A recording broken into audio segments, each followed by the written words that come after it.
ici, ce soir, les Africains ont-ils vendu leurs frères antillais?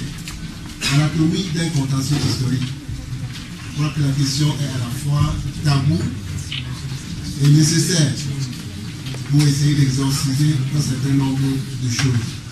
C'est pour ça qu'on a choisi cette question aujourd'hui. Pour débattre de cette question, nous aurons autour de cette table un certain nombre d'experts, de personnes qui ont réfléchi sur cette problématique. Nous avons déjà le professeur Jean-Charles Omen qui parlera qui va introduire le sujet, qui essaiera de camper le sujet. Je pense qu'il convient, avant toute considération, de signaler que le sujet ainsi libellé paraît quelque peu polémique, dans la mesure où il y a quand même, pour le moins, une stigmatisation d'une frange de la population noire qu'il est convenu d'appeler les Africains. Tandis que, d'entrée de jeu, une deuxième fraction de cette population est considérée implicitement comme victime, et donc les Antillais en l'occurrence, et que, partant de là, le sous-titre indique qu'il y aura une sorte de dissection d'un phénomène historique qui est précisément le phénomène qui est à la base du contentieux lui-même. Qu'est-ce qu'un contentieux? Un contentieux ne naît que lorsqu'il y a malentendu. Lorsqu'on n'arrive pas à se mettre d'accord sur les points de désaccord. Donc il s'agit ici d'un malentendu, doublement entendu, où une victime semble se faire complice du bourreau pour faire des victimes leur propre bourreau. Je ne sais pas si j'ai été clair, mais on est obligé à ce stade de parler un peu en langage codé. Depuis l'expliquer ainsi. Le problème fondamental qui se pose ici, c'est que cette question a émergé de nouveau, comme d'ailleurs à toutes les époques de contestation et de montée en puissance du mouvement de renaissance africaine, qui, comme vous le savez, plonge ses racines dans les Caraïbes, où le panafricanisme a trouvé de grands hommes, de grandes voix, je dirais même des porte-voix. Et donc, la question de la division chronique entre Africains et Antillais constitue une question stratégique pour ceux qui nous maintiennent, aussi bien en Afrique que dans la Caraïbe, sous le joug d'une domination qui ne dit pas son nom, qui est édulcorée et qui est insidieuse aussi. J'ai voulu donc prendre le problème clairement et le traiter comme tel. Il est évident que les protagonistes de ce révisionnisme, notamment Olivier Pétré-Grenouillot, et ces émules africains qui avancent masqués, ou d'autres d'ailleurs, ne sont pas capables de soutenir un débat scientifique et technique sérieux.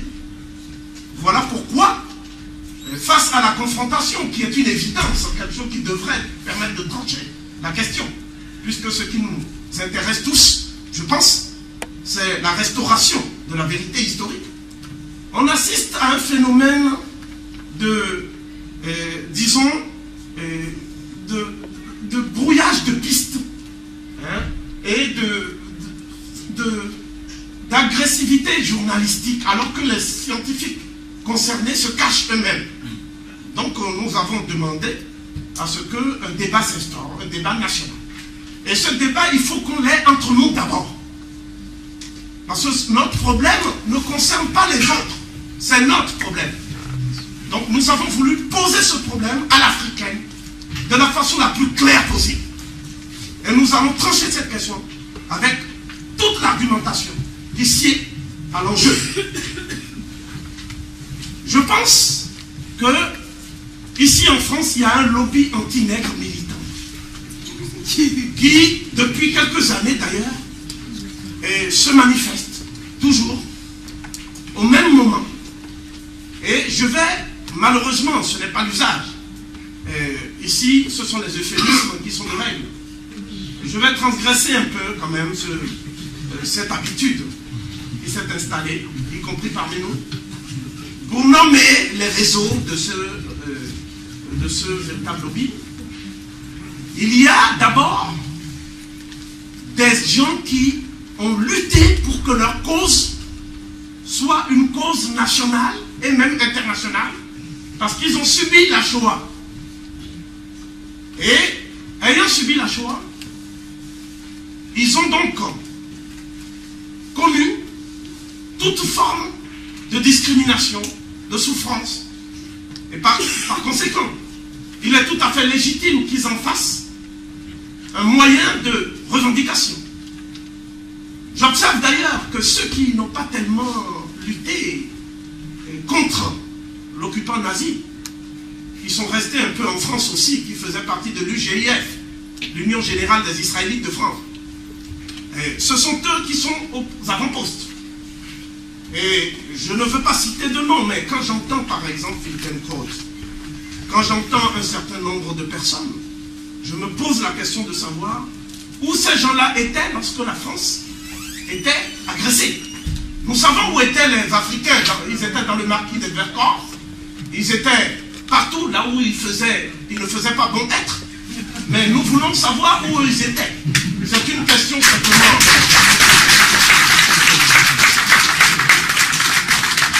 Lorsqu'un historien travaille, il travaille à partir des sources. Donc, on est étonné de voir qu'il n'est question dans la nomenclature des sources présentées par Petre Grenouillot et les autres, il n'est question que d'arguments d'autorité, de témoignages de deuxième main, etc. Et on reste perplexe. Quoi qu'il en soit, il existe des sources qui sont aujourd'hui dissimulées, cachées. D'abord, il y a ce qu'on appelle les carnets de bord des négriers. Vous savez que quand vous prenez les carnets de bord des négriers, quand vous prenez les documents de référence des flibustiers et des négociants, j'en prends un à titre d'illustration qui est le traité du parfait négociant de Savary, qui est un ouvrage qu'on ne connaît plus aujourd'hui. Ils indiquent exactement les exactions qu'ils allaient faire en Afrique. Parce que c'était l'époque où personne ne pouvait imaginer que les Africains allaient avoir des descendants qui vont s'intéresser à la question. Donc, je vais passer sur le caractère extrêmement scrabeux de certaines exactions pour simplement dire que selon ces négociants, la seule chose qui les a amenés sur les côtes africaines, c'était le souci de prendre des hommes et de les introduire dans un système. Les introduire dans un système. Alors un système par définition, c'est une sorte de totalité signifiante dont toutes les parties s'agencent de manière à ce que le tout permette effectivement de contrôler et de gérer. Ce système en question, puisque l'esclavage ce n'est pas autre chose, la traite ce n'est pas autre chose. Ce système a été mis en place pour la première fois, non pas en 1492 ou après, mais le 22 juin 1444. Donc c'est en 1444 que des compagnies à charte, des rois catholiques, mais pas très catholiques, du Portugal, de l'Espagne, etc., se sont ligués, ont fait alliance, ont noué alliance avec des milieux de la finance. Et vous serez étonnés de savoir que, plus tard, des gens que nous vénérons même dans nos revues, dans nos livres, comme Isaac Newton, comme Spinoza, le philosophe Spinoza, celui qui a écrit le traité théologico-politique et l'éthique, etc. Et tous ces gens-là, comme Isaac Mendes France, l'ancêtre de l'ancien président du Conseil, comme tous ces gens-là, ils étaient actionnaires et bénéficiaires de la traite des Noirs. lorsque Dieudonné a dit que tout le monde a participé et a mis de l'argent et a recueilli des bénéfices, on a dit tout de suite qu'il était antisémite. Et il y a eu plein de problèmes. Moi, je dis ici que Dieudonné, sur le plan historique, a raison. Et que je demande à ce qu'on m'inculpe pour qu'on puisse dire ça aux juges.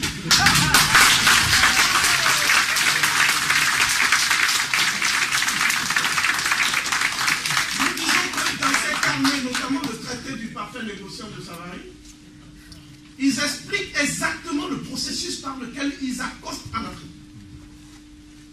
Les Arabes vont être chassés en 1492, mais qui étaient arrivés sur la péninsule ibérique en 711.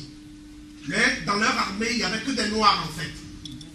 Devant, comme Cherakano, eux-mêmes étaient derrière. Et ces Arabes, ils ont appelé ces Noirs-là des morts. C'est pour cela qu'on vous parle de toute une littérature mauresque, etc., mais qu'on met au compte des Arabes et de leur civilisation. Et nous disons que ces Arabes ont donné à l'Occident qui était complètement à la traîne. Je n'ai pas le temps me fait défaut ici pour présenter le tableau de l'époque. Quoi qu'il en soit, l'empire de Ghana était en avance sur tout l'Occident. Les civilisations du Bénin, Yoruba étaient en avance sur l'Occident. La Chine était en avance sur l'Occident. Mais sans la conquête de ces Noirs et de ces Morts qui étaient détenteurs du legs technologique pris, non pas auprès des civilisations du pourtour de la Méditerranée, c'est encore un autre euphémisme inventé par Brodel, mais les civilisations de la vallée du Nil, n'est-ce pas? Et au nombre de ces legs, on peut en citer trois brièvement. Il y a les techniques de la navigation au long cours. Sans ça, il n'y aurait pas eu circumnavigation des mers. Et jamais Christophe Colomb, par exemple, à qui on avait dit d'aller à New Delhi, mais qui ne savait pas se servir de la boussole et du gouvernail, a atterri ailleurs, et puis il pensait toujours qu'il était en Inde. Donc nous disons que, et puisqu'il faut du temps pour maîtriser de telles techniques quand même, et les Arabes leur ont transmis ces techniques. Ensuite, ça a permis de traverser les mers, ce que l'Occident ne pouvait pas faire. Les peuples occidentaux étaient tous prisonniers insulaires chez eux et ne pouvaient pas sortir. Alors même que depuis la reine Hatshepsut en Égypte, la navigation était connue, toute la côte orientale de l'Afrique avait été donc parcourue, explorée. Nous disons également que si les Arabes n'avaient pas transmis ce que les Égyptiens utilisaient uniquement dans des mystères religieux, à savoir la poudre à canon, les rois portugais, les rois espagnols n'auraient jamais pu avoir cette idée absolument extraordinaire d'en faire une arme de destruction massive. Pas comme en Irak, parce qu'il n'y en avait pas. Donc nous disons que les Arabes ont donné ces armes à l'Occident. Et l'Occident a utilisé ces armes, ce qui lui a permis d'avoir une suprématie technologique et militaire. Ensuite, les Arabes ont permis aux Occidentaux qui mouraient par milliers, faute de soins, de bénéficier du legs de la médecine. Cette médecine qui était connue depuis les civilisations de la vallée du Nil, et que ces civilisations ont transmise aux Arabes lorsque les Arabes ont agressé l'Égypte en 639. À partir de 640, la conquête de notre ère. La conquête était déjà achevée. Mais c'est ce processus cumulatif de civilisation qui va permettre ensuite aux populations de la péninsule ibérique de se doter de cette suprématie. Donc l'idée selon laquelle l'Occident, depuis la Grèce antique, aurait affirmé une sorte de white supremacy par le truchement du miracle grec dont plus personne ne parle maintenant, tant c'est devenu un anachronisme dans la recherche. Eh bien, l'Occident n'avait pas cette suprématie. Elle l'avait perdue, elle persécutait ses savants, et même alors que tous les peuples africains avaient une vision claire de l'astronomie, par exemple les Dogons, qui connaissaient déjà le système qu'on va attribuer plus tard en disant la révolution Copernic, à Nicolas Copernic, ce Polonais.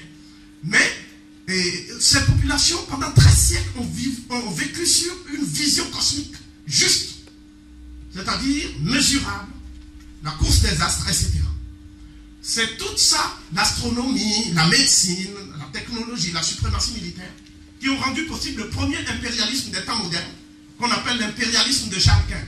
Et c'est cet impérialisme qui va trouver son apogée en 1444, lorsque des populations dites berbères, qui s'étaient métissées avec des populations noires pour donner les rameaux de proto-Touareg, ont été tuées à la tâche dans les îles qu'on appelle la Canarie et les îles Canaries aujourd'hui. Ces populations s'appellent les Guanches. Elles ont été décimées par les Portugais au point même qu'on a oublié leur nom. Vous voyez? Personne ne parle des Guanches. Et lorsque les Portugais ont décimé ces populations, les Portugais ont dit, mais que faire maintenant? Et c'est un catholique qui s'appelle Bartholomé de las Casas, qui va dire plus tard d'ailleurs, mais bien avant lui, il a eu des précurseurs, c'est ça qu'on ne vous dit pas. Et ce qui va dire, mais puisque les nègres végètent là-bas, dans l'idolâtrie et dans la débauche, et que nous avons achevé les Indiens, ça c'est après 1442, pourquoi ne pas aller les chercher? Mais l'idée avait germé déjà chez des négriers portugais, sur indication des rois portugais et du clergé. Donc, je voudrais souligner un point capital ici. N'eût été la justification théologique de l'Église catholique, n'est-ce pas? Et on n'aurait pas pu perpétrer ces exactions. C'est vrai que certains représentants de cette Église ont cru devoir demander pardon à Boré, comme s'il suffisait de demander pardon pour laver le crime. Mais d'autres, comme les Arabes, n'ont jamais demandé quoi que ce soit. Et continuent sur nos yeux l'esclavage. Cela veut dire que lorsque nous lisons les textes des négriers, notamment Zouara et Anesh, lorsque nous lisons Esmeralda de Situ Orbis, de Duarte Pacheco, etc., Pereira, c'est une traduction de Raymond Moni, d'ailleurs l'africaniste, en français, ça existe toujours, même si le livre, on ne fait pas de publicité. Pourquoi ne fait-on pas de publicité?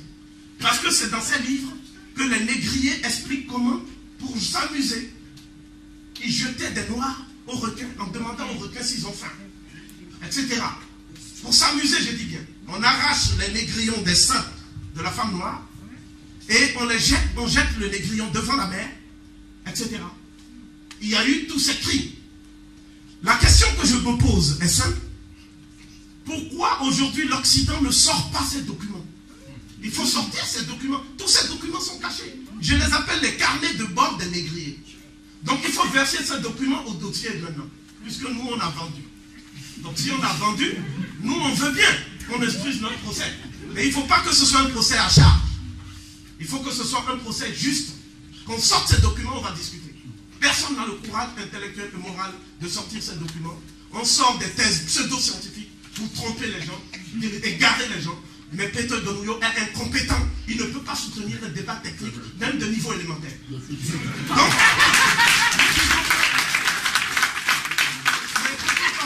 il y a ses amis qui sont dans la salle qui lui disent que j'ai dit ça. Ensuite, il y a un deuxième temps, ce sont des sources apologétiques. Alors, comme on a vu que l'opinion occidentale commençait à s'intéresser à ce qui se passait là-bas, et que l'opinion occidentale voulait savoir exactement, lorsqu'on on fait des expéditions en Afrique, comment les expéditions se passaient?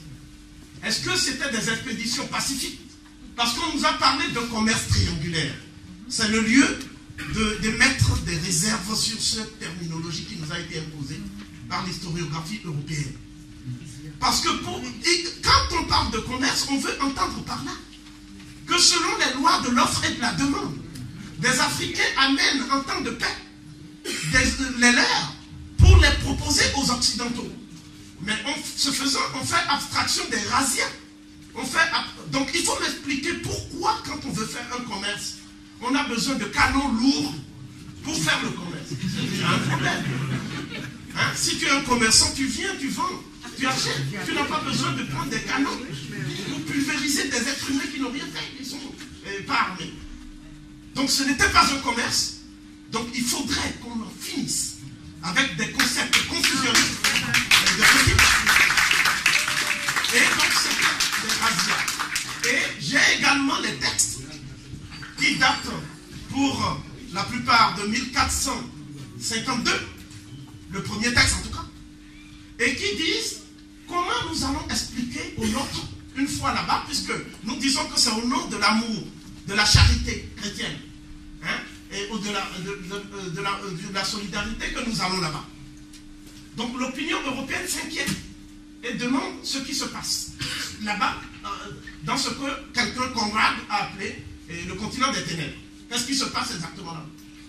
Et c'est à ce moment-là qu'ils ont commencé à inventer les arguments que nous-mêmes reprenons aujourd'hui.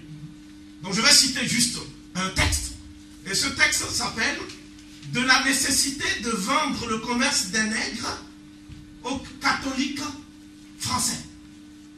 D'accord? 1452. Et ce texte-là, qui est dû à Dupuis, il dit ceci: si on nous pose la question de savoir comment ça se passe là-bas, ce commerce, nous allons d'abord expliquer que les populations qui sont là-bas sont dans un état de guerre perpétuelle. Donc la guerre de tous contre tous. C'est pour apporter la paix et la quiétude que nous allons là-bas, pour civiliser ces gens et les empêcher de faire la guerre. Donc nous sommes une force d'interposition. Je prendrai donc des termes extrêmement contemporains, une force d'ingérence humanitaire pour mettre un peu de civilisation là où il y a la sauvagerie. Donc comment quelqu'un, un Français de bonne foi, en lisant cela, ne peut-il pas dire, bon finalement c'est une œuvre de paix? Deuxièmement, on dit, mais ils ont de l'or, ils ont l'or. Les rois du Ghana là, ils ont l'or. Le roi s'assoit sur l'or. Sa coiffure c'est de l'or. Tout c'est de l'or. Mais il ne sait pas la valeur de ça. Donc nous voulons lui prendre juste l'or. Mais il résiste en disant que c'est le trône de son ancêtre. Il ne veut pas céder. À ce moment-là, nous sommes obligés de prendre l'or parce qu'il y a des miséreux et des pauvres en Europe. Et nous avons besoin de cet or pour introduire ça dans le circuit commercial afin que cet or serve à quelque chose. Puis qu'avec les nègres, ça ne sert à rien.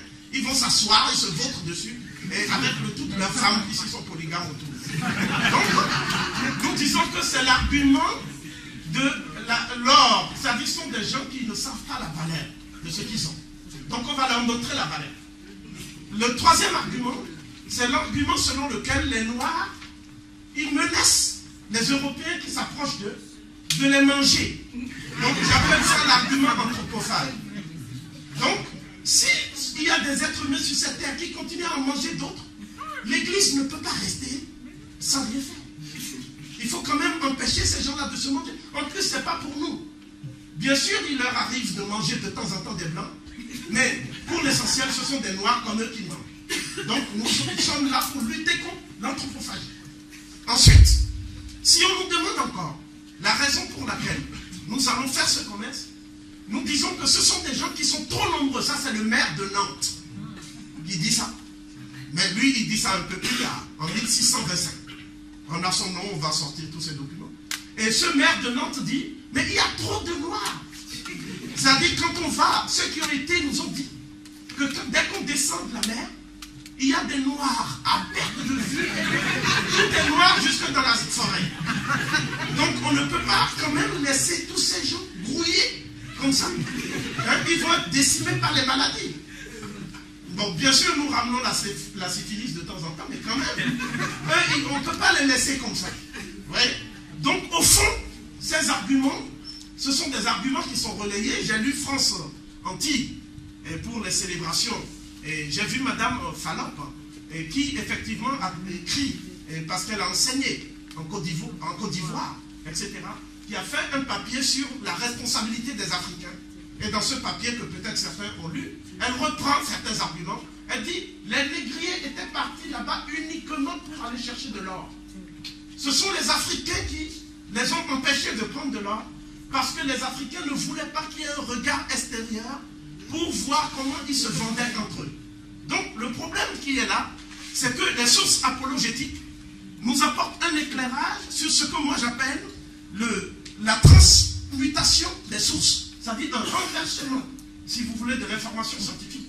Parce qu'on est parti d'un détail, d'un récit cru des exactions des négriers à ce qu'on appelle une littérature romancée, apologétique, à l'usage des Européens de l'extérieur, en particulier des catholiques du commun. Je voudrais qu'on mette la suite du plan.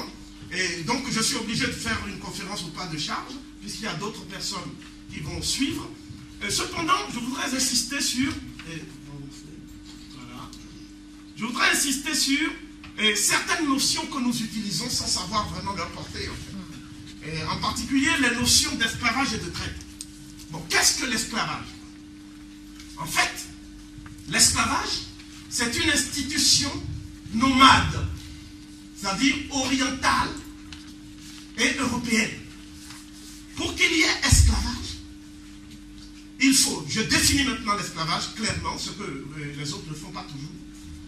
C'est un système qui autorise la réduction de l'être humain à l'état de bien cheptel. Donc c'est comme un bétail.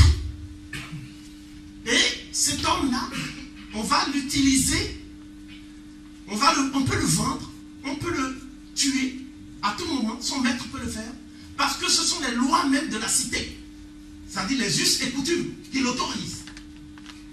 Cela n'est concevable que dans le nomadisme, parce que dans une société de type patriarcal, comme vous l'imaginez, il y a le pater filius, etc., le père de famille qui est Dieu Tout-Puissant, qui lui a droit de vie et de mort sur sa femme.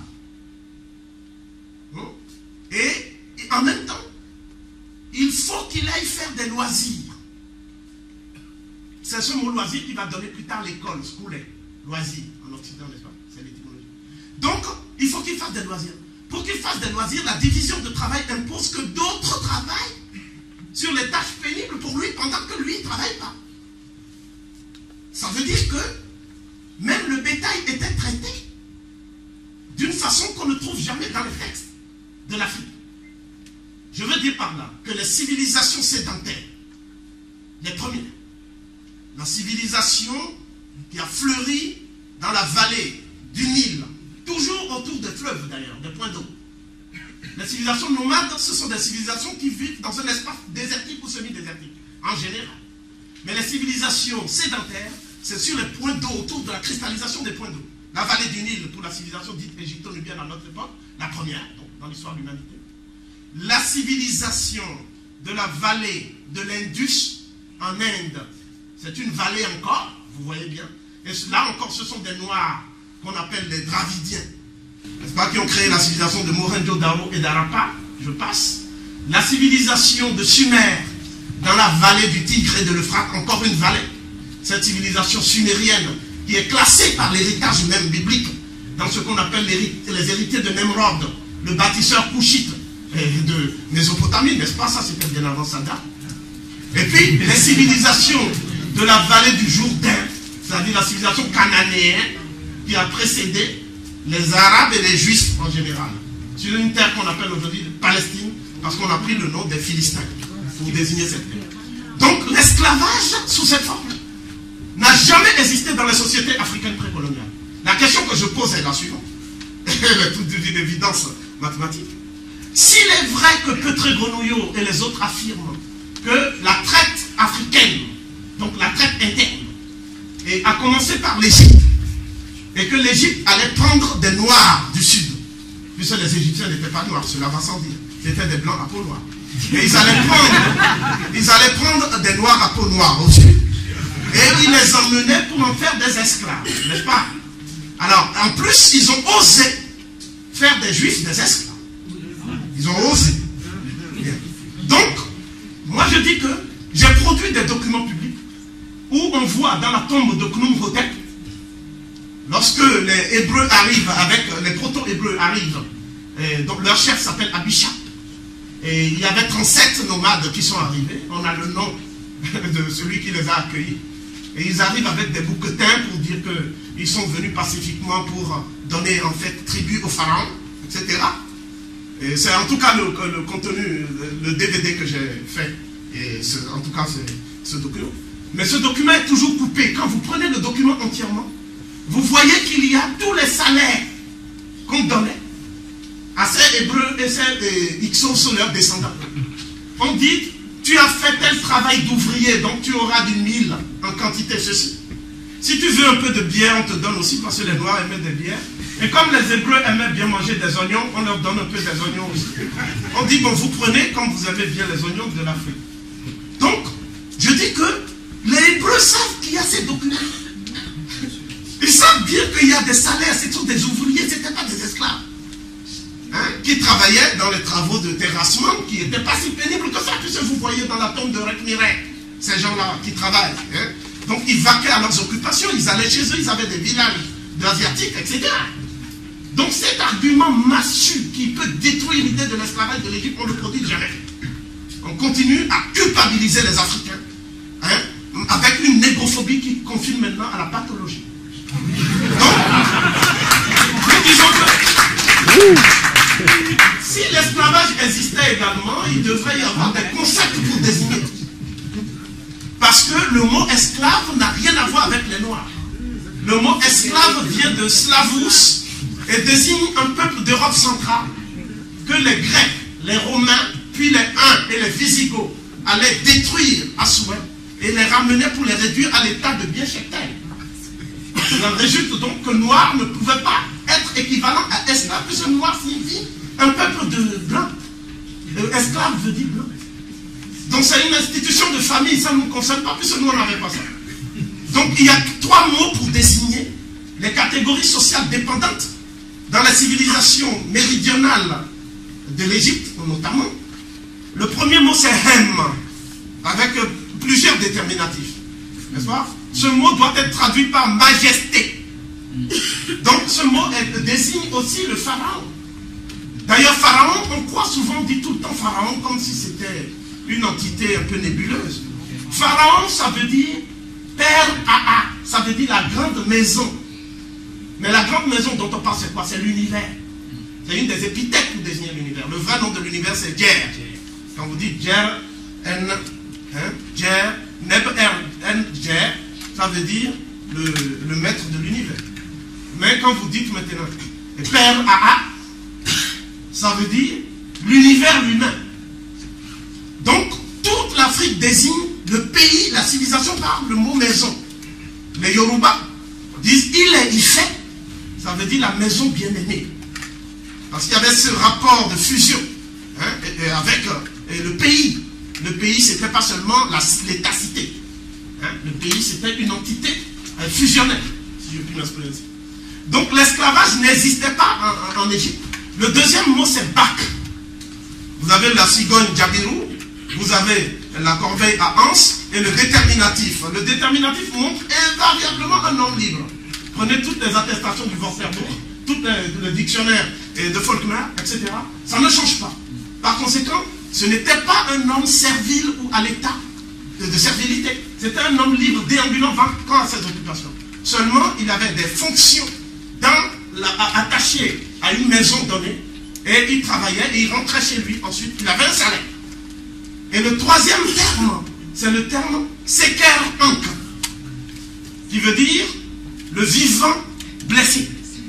Mais le vivant blessé, pourquoi? Même s'ils n'étaient pas toujours blessés d'ailleurs. Mais il est privé de l'affection des siens. Et il agresse en général l'Égypte. Donc ce n'était pas les Nubiens qu'on appelait Seker Ankou. C'est le pluriel, n'est-ce pas? Suffixion de W pour le pluriel. C'est la règle de l'Égyptien. Donc, ce n'était pas seulement ça. C'était aussi surtout des peuples de la mer, des peuples occidentaux nomades, qui venaient avec leurs mœurs guerrières, rudes, que la sensibilité égyptienne réprouvait. Il en résultait donc une confrontation des relations interculturelles, pour parler vite, et que cela nécessitait une première phase de neutralisation de ces, je ne peux pas utiliser d'autres mots, bêtes féroces qui se déployaient sur la civilisation méridionale, n'est-ce pas? Et donc il fallait les neutraliser dans un premier temps, et ensuite leur apprendre les mœurs de l'Égypte. Donc ce que je vous dis là, c'est que l'Afrique avait une fonction civilisatrice. Voilà, donc il fallait le faire.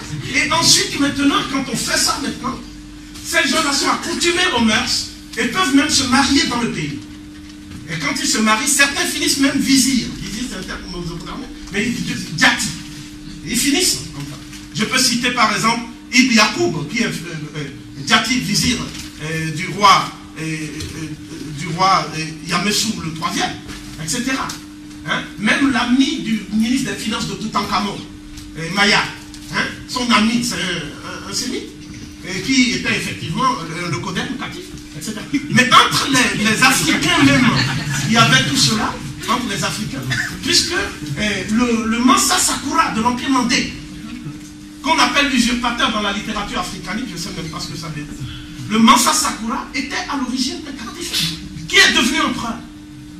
Donc il faut imaginer, dans la Rome impériale, n'est-ce pas, à l'époque de Caligula, à l'époque, effectivement, de Néron, il faut imaginer un esclave devenant empereur, César. À Rome, c'était possible. Si c'était possible, on n'aurait pas fait tout ce qu'on a fait, hein, à l'esclave Spartacus. Vous le savez bien. De même, dans l'État-cité d'Athènes, un esclave ne pouvait pas devenir basileus, c'était impossible, absolument. Donc ce sont ces faits qu'on camoufle pour continuer à accréditer l'idée selon laquelle l'Afrique est un pays d'esclavage, etc. Ce qui culpabilise les Noirs chaque jour. Mais vous êtes le peuple bâtisseur de civilisation. Donc ce que nous disons ici, c'est que ce qu'on appelle la traite, c'est quoi? La traite, c'est que le bétail même, on le traite, on tire du lait. Jusqu'à ce qu'il n'y ait plus de lait, il faut du sang. Et quand il se vide de son sang maintenant, on a fini la traite, on passe à un autre. Ainsi de suite. Mais le ministre de France, de Finances Colbert, a fait mieux encore. Il a dit que non, même le nègre, le traire, les nègres à traiter, ça ne suffit pas. Le nègre est un bien meuble, c'est une chose. On peut le frapper, on peut faire tout ce qu'on veut de lui. C'est comme s'il ne ressent pas les coups. D'accord? Donc, et vous pouvez lui couper l'oreille, vous coupez le jarret, vous coupez tout ça, il ne sent même pas. Il fait semblant de pleurer. C'est un petit monstre qui fait semblant, mais il ne sent pas. Donc, mais le paradoxe, c'est quoi? C'est qu'on dit qu'il faut faire de meubles, il faut baptiser des meubles. Les mêmes gens. Dans le code noir, ils disent non, on va quand même baptiser ces vieux meubles quand même, qui sont les esclaves. Et puis il faut le baptême. Donc, ce que je dis ici, c'est que la traite, c'est la forme la plus exacerbée de l'esclavage, qui n'a touché que les Noirs. Aucun peuple blanc n'a jamais suivi la traite. J'entends de temps en temps, j'ai eu dire d'une traite des Blanches. Mais ça, je crois que c'était pas sérieux. La traite, la vraie, est toujours négrière. Hein? Donc les Arabes ont commencé. Les Arabes ont commencé avec des traités qu'ils ont imposés avec agressivité, que le Bakr notamment. On connaît les textes de Makrizi. À cet égard, les traductions de Makrizi. Mais les Occidentaux aussi ont codifié cette traite. Ils l'ont codifié, c'est-à-dire qu'ils l'ont fait passer à l'état de juridiction. Ma conclusion pour cette partie, c'est que l'esclavage ne peut pas être une institution d'origine africaine. Si nous prenons les noms dans nos langues, nous voyons bien qu'il y a tout ça. Moi, je parle fond, n'est-ce pas? Donc, si tu parles fond, on dit que Vidomengo signifie esclave. Je traduis littéralement Vidomengo, ça veut dire enfant chez Kida. C'est pas esclave, ça. N'est-ce pas? C'est peut-être devenu quelque chose de pas moralement acceptable, mais étymologiquement, c'est pas ça, c'est ma langue. Quand on dit quand, c'est exactement le captif qu'on attache. Quand, c'est la corde. Quand, c'est-à-dire le captif qu'on attache. Quand on dit messétan, c'est le serviteur. N'est-ce pas? Mais il n'y a aucun équivalent du mot esclave absolument. Donc il en résulte que le type de système d'organisation sociale, économique et politique reste à définir. Ce n'est pas eurocentrisme qu'on nous dit mode de production asiatique. Pour dire l'Afrique, nous ne sommes pas asiatiques. Il y a des travaux de Melik-Vili, etc. Tant que les sciences sociales ne seront pas décolonisées, à partir d'une conceptualisation dans nos langues, depuis l'Égypte pharaonique, on vivra toujours dans des équivoques. Donc la traite négrière, par sa spécificité. D'ailleurs, pourquoi elle n'est pas décolonisée? Parce que la plupart des spécialistes de l'Afrique, notamment chrétiens, hein, Madame Perrault, etc., ce sont des gens qui savent pas parler une langue africaine. Comment toi tu peux être spécialiste de la France? Tu vas t'asseoir à la Sorbonne alors que tu n'as pas un rudiment de la langue française. Vous voyez ce que je veux dire? On t'appellerait un imposteur. Mais chez nous, ils dirigent des thèses. Des Africains qui, eux, savent la langue. N'est-ce pas? Et ils se permettent de dire que tel Africain a mal traduit dans sa langue. C'est comme un aveugle qui dit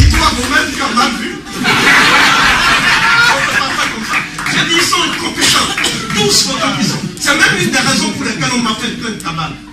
J'ai dit ici publiquement, ils sont incompétents et les Africains ne doivent pas dire qu'il y a des bons et des mauvais africanistes. Ils doivent en finir avec cette anomalie que constitue l'institution africaniste.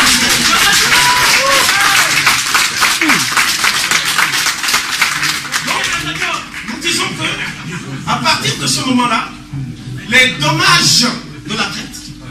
J'en viens maintenant à la question centrale de mon exposé, à savoir le processus par lequel la traite s'est déroulée. Lorsque vous étudiez la traite négrière, vous voyez donc qu'il y a eu une coalition de nations. L'Espagne, le Portugal, la France, la Hollande, l'Angleterre, etc. Même à la fin les Danois. Et cette coalition de nations s'est partagée le territoire africain comme territoire de chasse, où on va se livrer à la chasse aux droits des bêtes. Voilà, à coup de canon, et non pas un commerce, absolument. Je le dis ici, et personne ne peut dire le contraire, puisque de toute façon, on a les documents. S'ils disent ça, je vais même sortir d'autres documents encore. Il y a même des documents qu'on parle, quand même, il y a la réserve.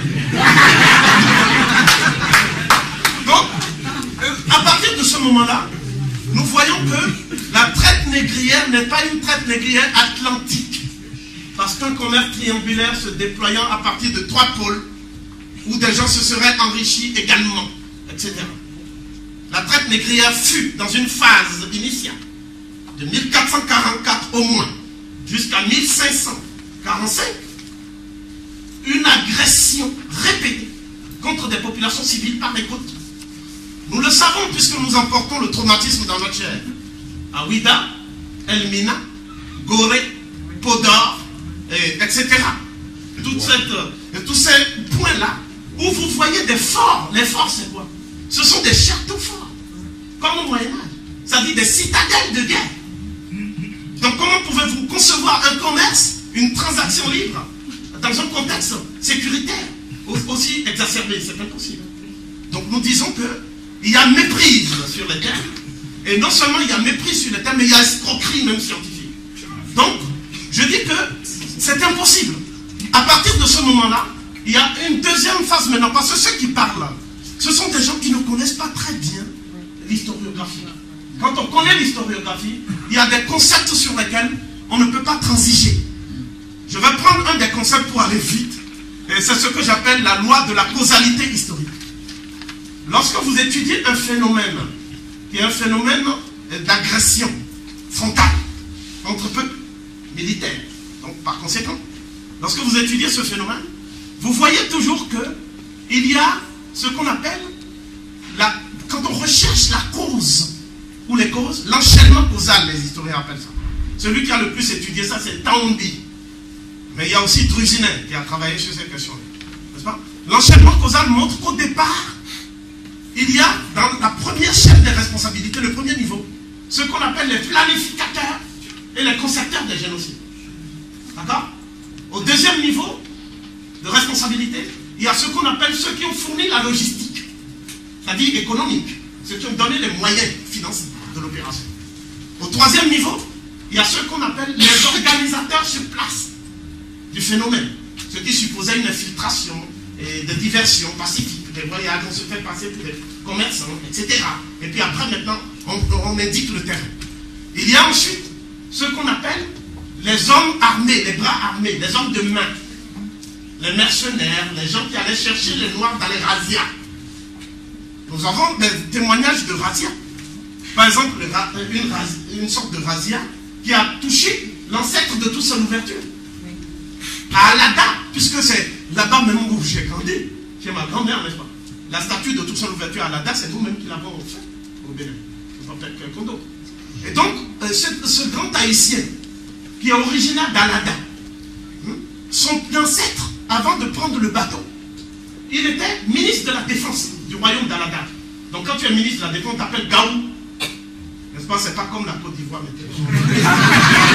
Mais il y a le Gaou Goutui, qui est le frère du roi Béanzé, ministre de la Défense d'Abomey. Il a un peu trahi son frère, après il est devenu ministre, il est devenu roi, mais en fait les Français l'ont enlevé, ils l'ont déporté après. Donc, c'est aboli après. Il y a maintenant le Gaou d'Alaga. C'est l'ancêtre de tout ça ouverture. Il s'appelle Gaou Degeno. Mais les africanistes disent Gaou Guinou, Gaou Guinée. Tout le monde ne peut pas être guinéen. C'est la famille Degeno. La famille qui a été détruite. Donc ils ont attaqué par des razzias successifs. La famille du grand Ignace, c'est pareil. On en parlera tout à l'heure. Donc, ce que je dis, c'est qu'à ce troisième niveau, il y a ce qu'on appelle le niveau maintenant de ceux qui face au canon pour ne pas aller en captivité. N'est-ce pas? Refusent le combat frontal face au canon. Mais il y a ceux qui ont fait ce combat frontal. Donc on ne vous dit jamais dans les livres les résistances africaines. Jean-Pierre Soulou va le dire tout à l'heure. On ne dit jamais.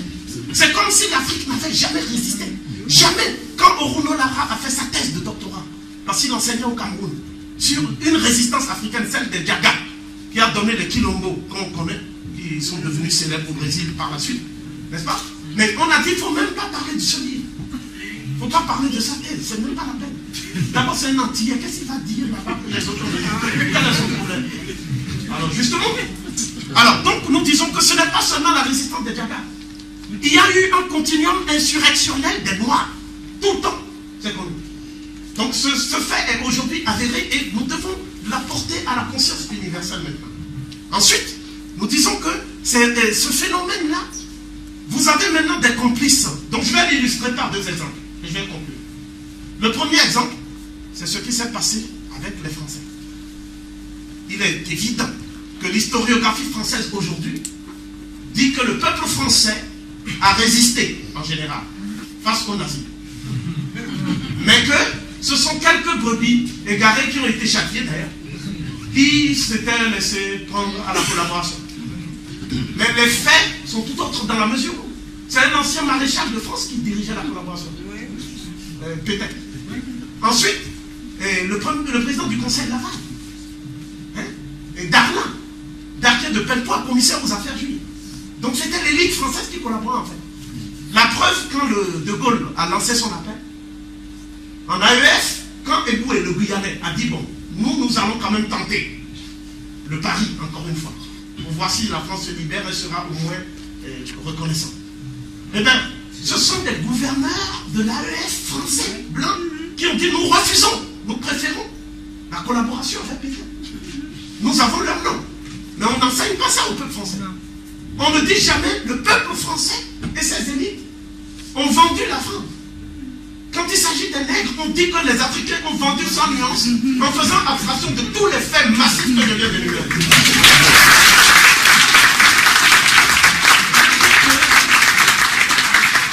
Je dis qu'il s'agit d'une entreprise hasardeuse qui ne peut pas prospérer scientifiquement. Donc il est temps qu'on y renonce, qu'on arrête, parce que le négationnisme monte en France. Chaque fois qu'il y a un problème en France, une crise d'identité, il y a une stigmatisation des populations noires. On fait comme si ce sont les Noirs qui créent des problèmes en France. Combien de Noirs posent des bombes en France? On nous dit Fofana, etc.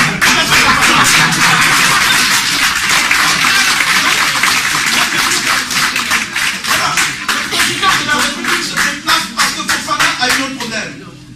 Mais quand les populations noires sont brûlées vives dans des hôtels, jusqu'à présent on ne nous a pas dit les résultats de l'enquête, on dit que ce n'est pas grave, le président ne se déplace.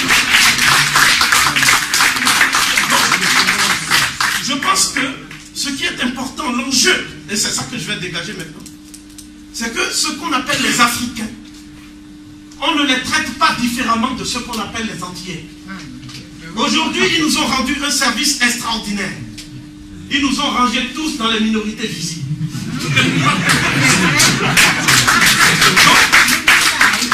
Ils nous ont rangés dans les minorités visibles, ce qui fait que quand un Antillais dit « moi je suis français », le français lui dit, mais écoute, tu es français, mais tu n'es pas français comme les autres.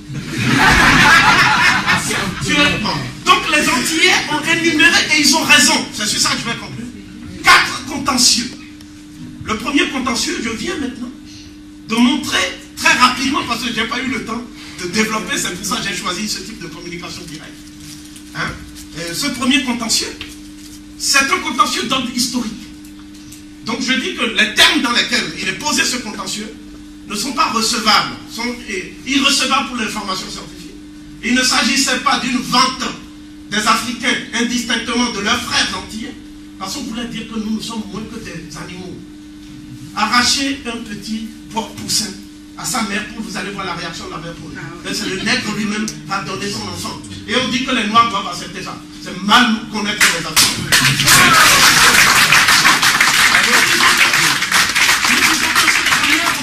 Il faut le poser dans des termes clairs, de manière scientifique.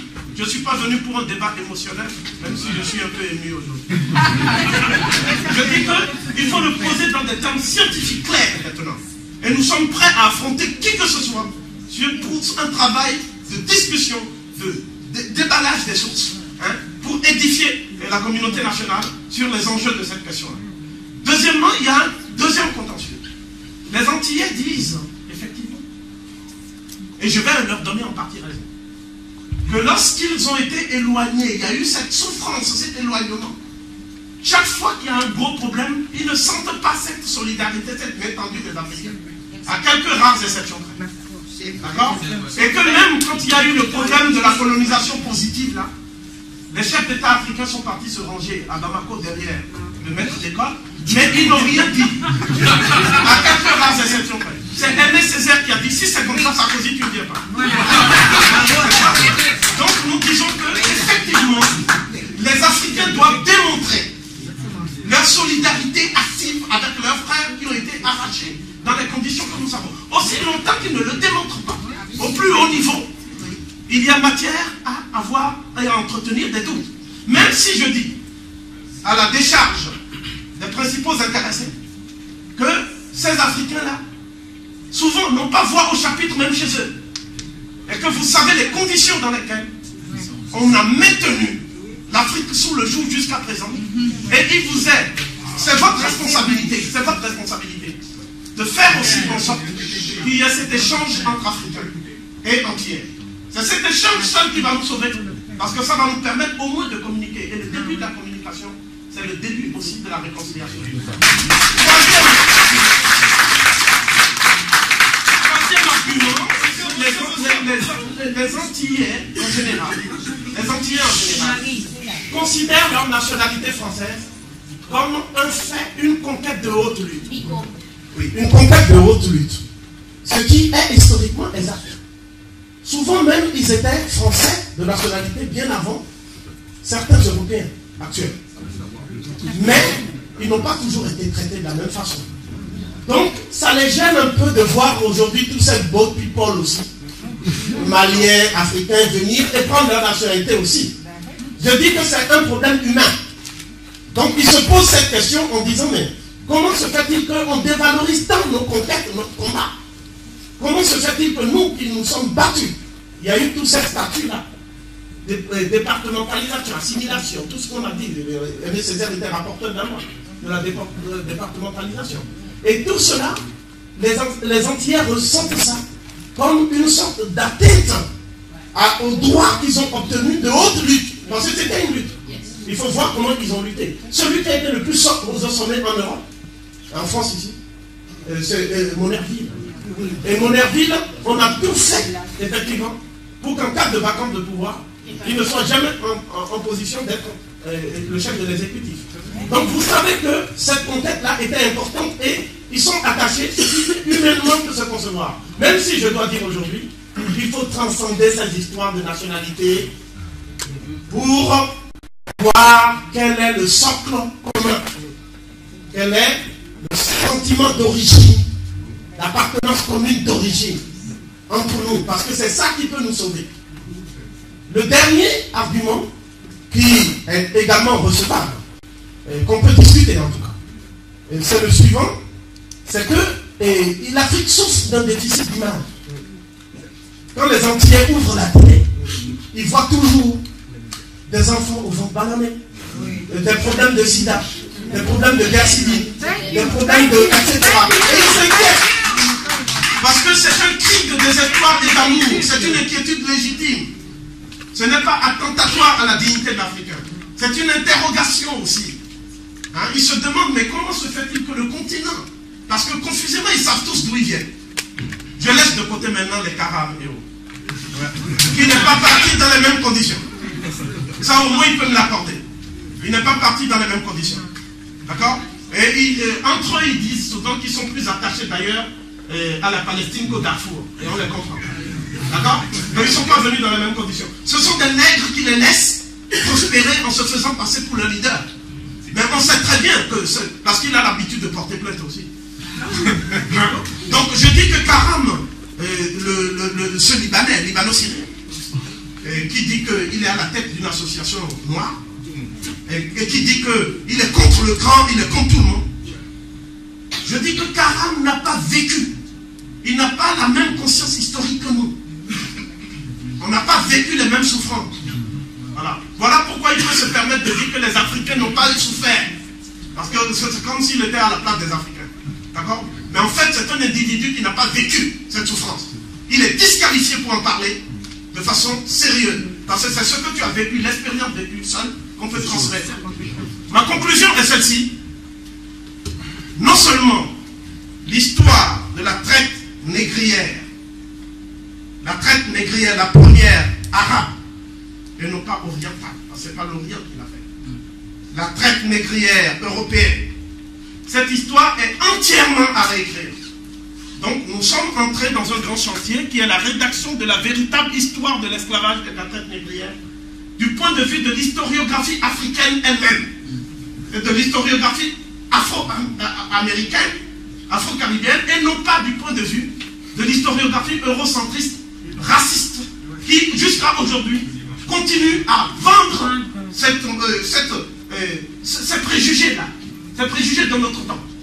Et nous disons ici du haut de cette tribune pour conclure que le professeur Cheikh Anta Diop avait raison lorsqu'il a dit, je le redirai le 29 avril à la Mutualité, je le dirai devant tous ceux qui parlent de Cheikh Anta Diop n'importe comment, comme Pape Ndiaye et autres, hein? Je le dirai, d'accord? Et nous disons que le professeur avait raison lorsqu'il disait que tant que les Africains ne vont pas restaurer leur conscience historique à partir de leur propre paradigme, leur propre vision du monde, leur propre sensibilité, il y aura toujours ce problème-là. Et les gens viendront, même n'importe quelle ignorance sous le manteau de la science, viendra pour nous mystifier dans une salle. Et c'est pour cela qu'il disait la phrase suivante sur laquelle les études africaines ne sortiront du cercle vicieux où elles se meuvent.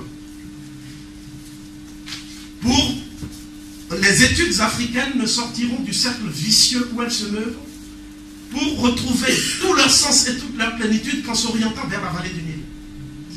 Réciproquement, l'égyptologie ne sortira de sa sclérose séculaire, de l'hermétisme des textes, que du jour où elle aura cette vision d'une Afrique unie. D'accord? Donc Cheikh Anta Diop a dit que les Africains doivent aujourd'hui rétablir la vérité historique sur la base de la documentation.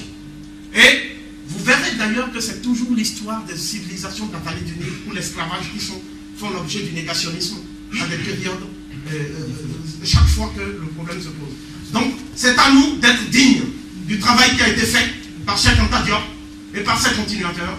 Et j'en profite pour lancer un appel à la réconciliation de tous ceux qui travaillent dans le même sens, parce que c'est devenu presque aujourd'hui un non-sens de travailler en se considérant les uns et les autres comme des adversaires, alors que nous travaillons pour une cause commune. Je vous remercie.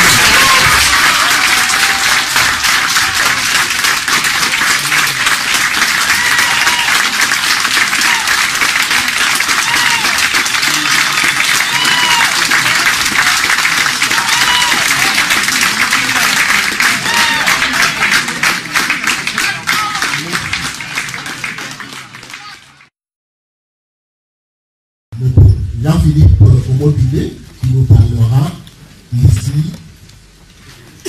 qui nous parle d'un livre, je crois que c'est le révisionniste en chef, je ne sais pas peut-être que le révisionniste c'est un procès, mais un livre qui parle de traite négrière et c'est d'histoire globale. Mais pour résumer ce livre, en fait le livre dit la traite négrière, il n'y a pas que nous qui l'avons fait, tout le monde l'a fait. Donc puisque tout le monde l'a fait, la responsabilité est partagée et on n'en parle plus, c'est terminé. C'est justement, c'est juste un résumé comme ça le livre. Donc tout le monde l'a fait et puis on n'en parle plus. Merci, c'est gentil. Bonsoir à tous. Je voulais tout d'abord remercier Jean-Charles pour son intervention. On peut dire qu'il a mis un certain nombre de points sur les i. Et je voulais aussi remercier Jean-Pierre pour son intervention sur la naissance parce que c'est une thématique qu'on n'aborde pas suffisamment. Alors, je me propose, avec vous, donc d'explorer la thématique qui est donc l'ouvrage de Petré Grenouillot, Les traites négrières, essai d'histoire globale, ouvrage historique ou révisionniste. Donc on va saluer tous les amis de Petré Grenouillot qui sont dans la salle. On va leur rappeler que normalement il était prévu qu'on ait un fight à l'université de Lyon la semaine prochaine et que l'université n'arrête pas de l'appeler et que jusqu'à présent, M. Petré Grenouillot prend le maquis. Parce qu'il y a un certain nombre de choses qu'il faut pouvoir dire en face à un certain nombre de personnes et que là, pour le moment, on n'a pas droit encore à une vraie discussion. Donc, le sens de la lutte contre la falsification de l'histoire des razzias négrières et de la traite. Alors, je voulais juste faire une petite aparté rapide. Donc, comme vous savez, il y a 3 ouvrages, mais je voulais, donc, il y a l'origine négro-africaine du savoir grec, qui est mon premier ouvrage, les racines africaines de la civilisation européenne, qui est mon second ouvrage, la traite négrière, vérité et mensonge, qui sera la thématique centrale de mes propos. Et je voulais juste informer de la sortie de nouveau. Donc il y en a un qui est là, qui est les humanités classiques africaines pour les enfants. C'est un ouvrage, comme dit René Louis, qui est extrêmement important dans la mesure où la démarche, c'est de rendre accessible aux jeunes de 4 à 14 ans les thèses de Cheikh Anta Diop. C'est-à-dire leur permettre de découvrir leur histoire à travers un ouvrage didactique. Et ça, c'est important. Et aussi, il y a le discours afrocentrique sur l'aliénation culturelle. Donc j'ai mis à la place du cerveau un Rubik's Cube, parce que le nombre des gens aliénés, des multis en ce moment, ça pousse comme des champignons. Donc je pense qu'il fallait mettre un certain nombre de points sur les i. Donc on va rentrer dans la thématique globale avec un avertissement. Donc avec un avertissement qui est le suivant. Dans le cadre du crime contre l'humanité que représentent les razzias négrières et l'esclavage, le récit historique des descendants de victimes ne saurait être identique au récit révisionniste des descendants de négriers. Parce qu'une telle situation conduirait inexorablement à la dépréciation du crime. Et nous nous enfermons nous-mêmes dans un piège. Parce que nous n'avons pas affaire à des gens qui nous aiment. Et ça, c'est important de le souligner. Donc, les traites négrières, essai d'histoire globale, ouvrage historique ou révisionniste. Donc, comme vous le savez, Petré Grenouillot a même reçu donc, le prix du Sénat d'histoire en 2005 pour son ouvrage qui est une vraie fumisterie. Mais on aura l'occasion de le voir parce que Petré Grenouillot n'est que la face visible d'un iceberg dont la face cachée est immense. Et vous allez voir arriver des choses qui dépassent l'entendement. Et si vous ne comprenez pas aujourd'hui que vous êtes les seuls supporters sponsors, non seulement de l'histoire africaine, mais aussi des chercheurs et des historiens, nous allons le payer cash, mais pas seulement nous, nos enfants aussi. Parce que là, ce n'est plus une partie de plaisir. Nous sommes en guerre, autant vous le dire franchement. Et nous sommes en tenue de combat, puisque notre tenue de combat, c'est notre couleur de peau.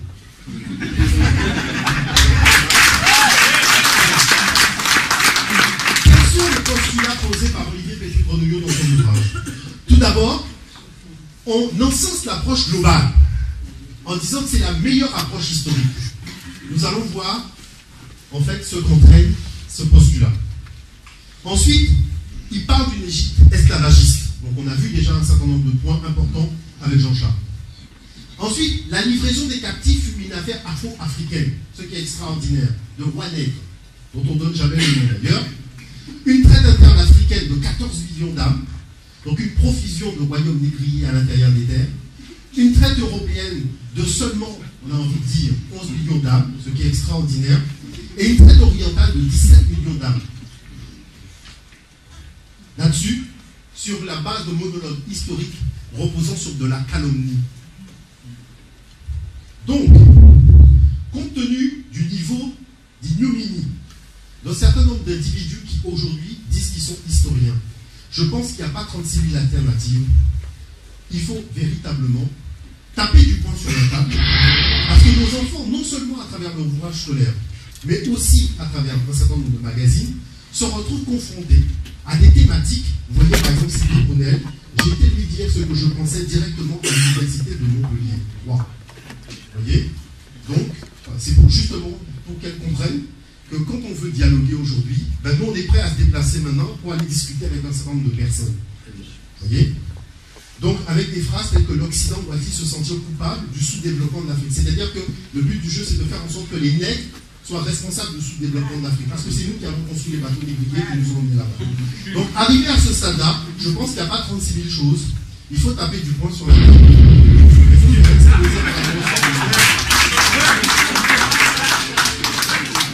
Donc, premièrement, de l'intégrité de M. Olivier Petté-Grenouillot.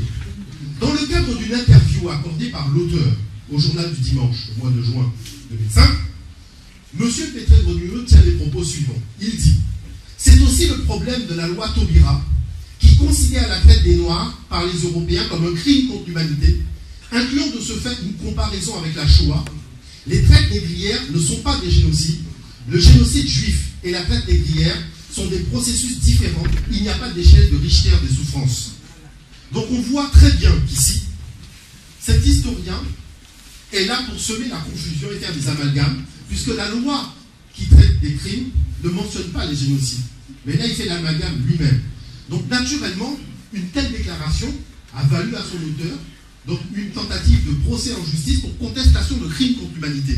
Mais le simple fait qu'il y a eu cette action en justice nous permet aujourd'hui d'apprécier en fait le parti pris de l'auteur.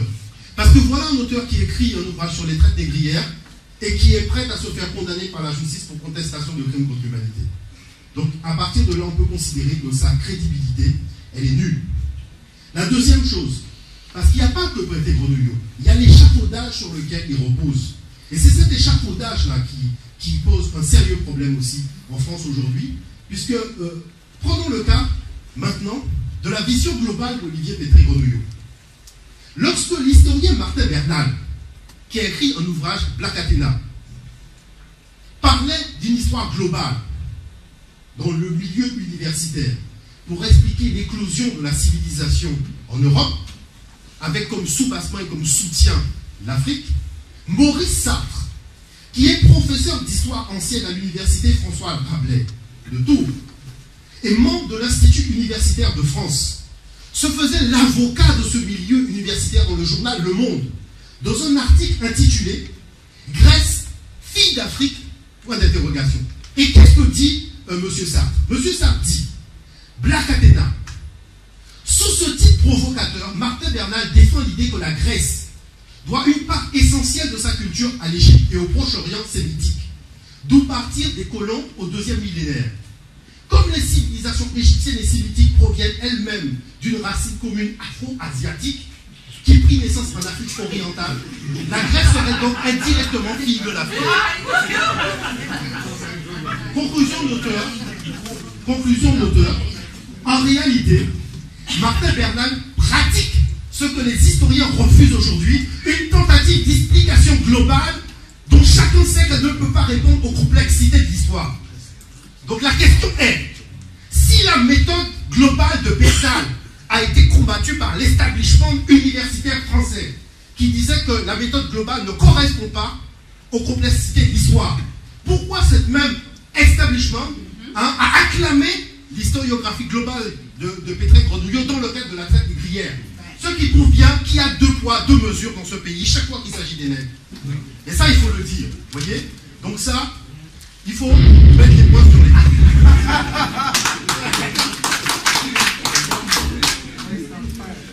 Troisièmement, les lacunes de l'approche d'Olivier Petté-Grenouillot. Premièrement, Olivier Petté-Grenouillot n'a pas éprouvé sa thèse historique. C'est-à-dire les sources citées sont pratiquement 98% européennes. Pour une histoire globale, c'est bizarre. C'est extraordinaire, vous voyez. C'est-à-dire que là même, on comprend pourquoi nous, qui sommes concernés par cette histoire, nous ne pouvons pas être satisfaits de tel travail. Nous le vomissons, il faut le dire clairement. Olivier Pétré-Grenouillot, deuxième point, n'a pas consulté les récents travaux des spécialistes, c'est-à-dire les historiens panafricains, les égyptologues, qui pouvaient lui apporter des éléments de réflexion. Et c'est pour ça qu'on va le faire rôtir comme un poulet dans le feu, parce que, dans le four, tout à fait, parce que c'est là où nous allons le prendre à son propre piège, parce que monsieur veut jouer à l'intéressant. Troisièmement, Olivier Pétré-Grenouillot reprend les vieux arguments des négriers européens, comme l'a dit Jean-Charles, sans chercher à les corréler à la réalité historique. C'est-à-dire que cette approche-là, justement, contraste avec ce qu'a fait Bernal. Parce que qu'est-ce que Bernal a fait? Bernal a dit il y a un modèle ancien, qui était la vision qui repose sur le testament des anciens. Ensuite, il y a un modèle arien, qui repose sur qui défend la suprématie blanche, qui est le modèle qu'utilise l'historiographie universitaire mondiale occidentale aujourd'hui. Moi, je propose un modèle ancien révisé. Vous voyez? C'est-à-dire qu'on sent une approche quand même si on n'est pas totalement d'accord avec tout. Mais au moins, il y a un fondement. Chez Olivier Pétré-Grenouillot, il n'y a rien. Quatrièmement, Olivier Pétré-Grenouillot n'a pas pris en compte le principe de causalité historique, comme l'a dit Jean-Charles. C'est-à-dire, quels sont les facteurs sociaux, économiques, idéologiques, religieux, technologiques qui peuvent expliquer les règnes maritimes des Européens en Afrique? Et aussi, quelles ont été les conséquences économiques, sociales, idéologiques et humaines pour l'Afrique? Et faire la projection jusqu'à aujourd'hui. C'est ça qui n'existe pas. Et naturellement, sournoisement, Pétré-Grenouillot a éludé la question centrale du Code noir. Parce que le Code noir n'a pas été rédigé par les rois africains. Le Code noir n'a pas été appliqué en Afrique. Et le problème central de cette affaire-là, c'est quand même le Code noir. Parce qu'il y a encore l'individu en Afrique qui a rédigé un document pour dire qu'un être humain, c'était un bien meuble. Et comme l'a dit Jean-Charles,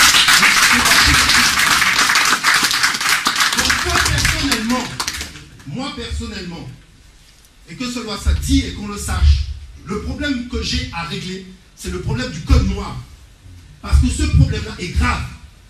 C'est l'échec total de la philosophie et de la pensée occidentale. Ces gens sont totalement pour parler du Code noir. Quand je vois des mecs aujourd'hui qui vont s'asseoir pour parler des droits de l'homme avec des individus qui considéraient... Vous vous rendez compte, depuis qu'ils ont aboli l'esclavage, par rapport au temps qu'on a été traités comme des biens meubles, on a encore quelques années à tirer. On a été plus considérés comme des biens meubles que comme des citoyens dans ce pays, totalement à part d'ailleurs. Bon. Quatrièmement, l'effet de diversion historique. C'est-à-dire que Olivier Pétré-Grenouillot désigne l'Égypte ancienne comme la grande pourvoyeuse d'esclaves dans l'Antiquité, en s'appuyant sur un récit biblique qui repose sur rien, qui est du vent, c'est une fable romantique, en éludant l'étude même de la langue égyptienne, donc langue africaine de la période pharaonique, qui pourrait lui permettre d'avoir donc des éléments étymologiques. Ensuite, il élude même la problématique de l'origine même européenne du terme esclave, parce que c'est de ça dont il s'agit, la paternité. Il y a aucun dictionnaire africain dans lequel le mot esclave existe. Bon. Et en masquant ce qu'on peut appeler aussi cette traite blanche, Jean-Charles parle aussi de commerce, mais c'est européen-arabe. Et ça, on va le voir. C'est-à-dire ce qu'on appelle ces peuples-là, nomades, sémitiques, qui vivaient dans le milieu social du patriarcat. Donc on va rentrer dans les détails. Analyse du berceau culturel social des peuples sémitiques et indo-européens, la problématique du nomadisme et du patriarcat. Si on regarde, donc aujourd'hui, l'origine donc fondamentale du berceau sémitique, on s'aperçoit que quoi? Ce sont des gens qui vivaient essentiellement dans le désert, donc qui se déplaçaient comme des nomades, avec leur cheptel sur le dos. On ne dit pas méchamment, mais il faut mettre les points sur les i à un moment. Donc il y avait une problématique de lutte contre le climat hostile. Ce climat hostile, c'était essentiellement la chaleur du désert. Et je sais de quoi je parle, puisque j'étais sur le terrain, donc je sais. Qu'est-ce qu'on retrouve dans ces modes de vie? Le vol, la rapide et les batailles. Donc qui sont successifs, leurs propres historiens même en parlent. Ce n'est pas des choses qu'on invente. La valorisation du guerrier, l'infériorisation de la femme. Donc le père, comme a dit Jean-Charles, chef de famille. Et la convoitise des biens des sédentaires. Puisque ces gens-là sont constamment à la recherche de terre, de biens, de nourriture et compagnie. Donc à partir du moment où on vit dans de telles conditions, naturellement ça va avoir des incidences sur la philosophie et le moral même du peuple. Qui va faire trouver normal d'élaborer des codes noirs, parce que dans le monde sémitique, il y avait des codes noirs aussi. Bon. Donc à partir de là, voilà les conditions dans lesquelles ils vivaient. On se déplace beaucoup. Vous voyez? Comparativement à l'Égypte, où on ne trouve pas ce type d'habitat. Bon. Donc on sait que les berceaux ancestraux juifs et arabes se sont particulièrement illustrés dans la pratique esclavagiste même. Eux-mêmes, ils le disent. Babylone même était une entreprise esclavagiste, une cité esclavagiste. Et c'était la même chose pour la Syrie. Et voilà pourquoi le professeur Assouti dit que l'Arabie pré-islamique était déjà esclavagiste.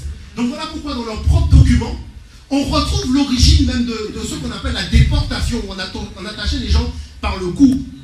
Et quand ces gens-là vont déferler en Afrique, vous allez retrouver ça. C'est-à-dire qu'on va se retrouver confronté à des individus qui viennent appliquer les mêmes méthodes qu'ils ont déjà expérimentées et brevetées dans leur berceau originel. Ceci. Marque de fabrique sémitique. Copyright. Non mais il faut dire. Il faut dire. Vous voyez? Donc le problème fondamental, il est là. Bon.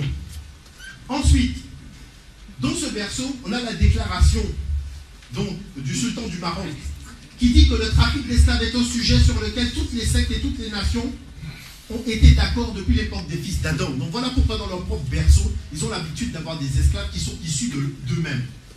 C'est-à-dire dans leur région, ils se mettent les uns les autres en esclavage, c'est au gré du plus fort et du plus faible. Mais tant que ça se passe chez eux, franchement, je m'en fous. Je préfère vous le dire franchement. Je m'en fous. Tant que ça se passe chez eux, je m'en fous. Mais si jamais on voit, ils viennent parler de l'Afrique, je suis obligé de tirer un peu. Parce que là, ça va plus. Donc, on se retrouve avec des salles de vente en milieu sémitique où les femmes sont habillées. Toutes les femmes qui sont en bas vont être vendues. On a salle de vente, on a des gens qui font monter les enchères. On a des hommes qui sont venus acheter. C'est pas nous qui avons fait le truc. C'est eux-mêmes. C'est eux-mêmes qui ont fait ça. Vous voyez? Donc les femmes sont habillées et elles vont être vendues. Qui coulait à yo? Bon. Vous voyez? Voilà. Donc voilà l'origine du marché. Marque de fabrique sémitique. Donc il faut arrêter de couillonner les necks, c'est extraordinaire. Donc pour taper sur Abraham, dans la Bible même on dit qu'Abraham prit Ismaël, son fils, et tous ceux qui étaient nés dans sa maison, et tous ceux qu'il avait acquis à prix d'argent.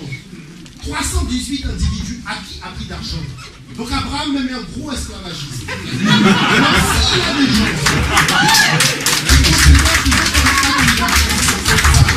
un esclavagiste, et qui viennent me dire que l'esclavage est un crime contre l'humanité, je peux leur dire que la sortie est par là. Vous n'avez rien à faire dans la salle. Bon. Le Coran maintenant, parce que chez les Arabes, c'est un genre plus subtil. Ils ont l'habitude de prendre les lettres aussi pour les mots. C'est-à-dire qu'ils vous disent que, oh, mais Mahomet, il disait que le pire des hommes, c'est celui qui vend les hommes. Parce que la preuve, c'est qu'il a pris Bilal, qui était comme par hasard un esclave, en tant que premier muezzin d'islam. Mais ces gens-là, vous voyez, le roi Ibn Saoud d'Arabie écrit quoi? Si notre sainte loi autorise l'esclavage, elle exige que les esclaves soient traités avec un soin paternel.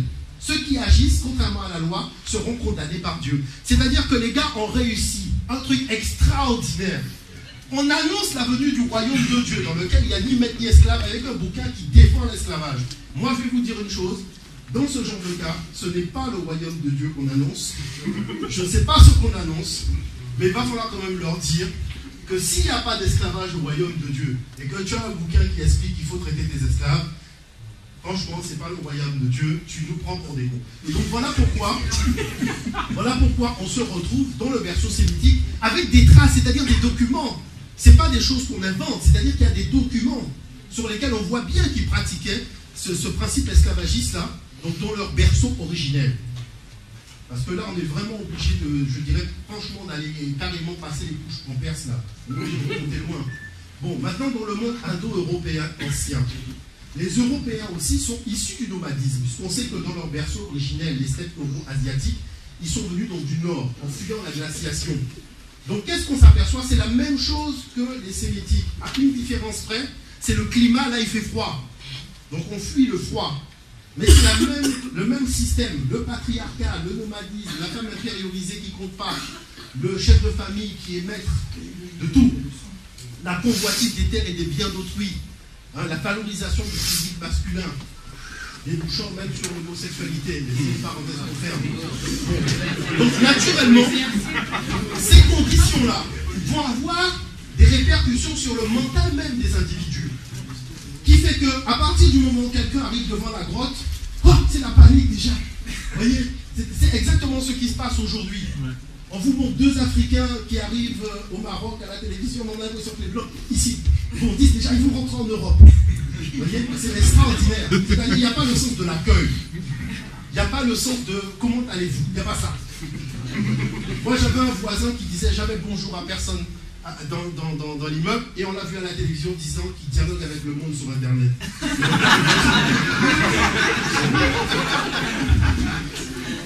Il y a deux individus qu'il faut franchement retenir, c'est Aristote et Platon, dans ce berceau indo-européen. Parce qu'Aristote a dit une phrase qui déjà condamne même la philosophie et l'histoire européenne au niveau de son berceau originel. Il a dit: il y a dans l'espèce humaine des individus aussi inférieurs aux autres que le corps l'est à l'âme ou la bête à l'homme. Ce sont ceux chez qui l'emploi des forces corporelles est le meilleur parti qu'on puisse en tirer. Quand il disait ça, il ne pensait pas aux Noirs. Il pensait à des esclavages chez eux. Donc à la limite, moi je m'en fous. Tant que ça reste chez eux, franchement, c'est leur problème. Moi je vais pas mettre les gens chez eux. Donc voilà pourquoi, dans leur berceau, il y a des vestiges.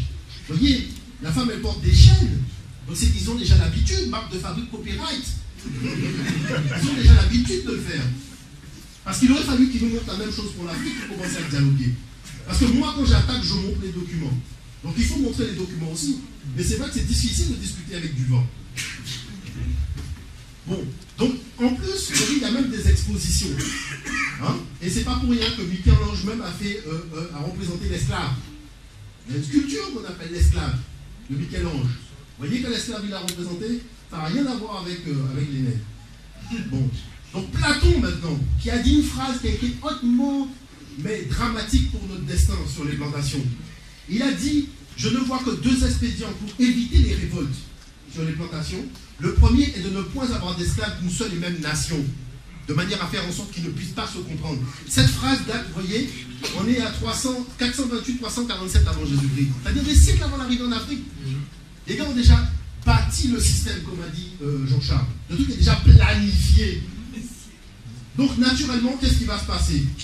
On va se retrouver avec quoi? Eh bien, on va se retrouver avec des salles de vente. La différence avec le monde sémitique, c'est que la femme, elle est nue. Parce que là, nous sommes dans une autre perception culturelle. Mais vous avez toujours des gens qui sont venus acheter des esclaves, des gens qui font la crier pour faire augmenter les prix. Vous voyez, donc on a toujours cette ambiance de salle de marché. Marque de fabrique aussi, donc du berceau indo-européen. Vous voyez? Donc ça, c'est important quand même de le souligner.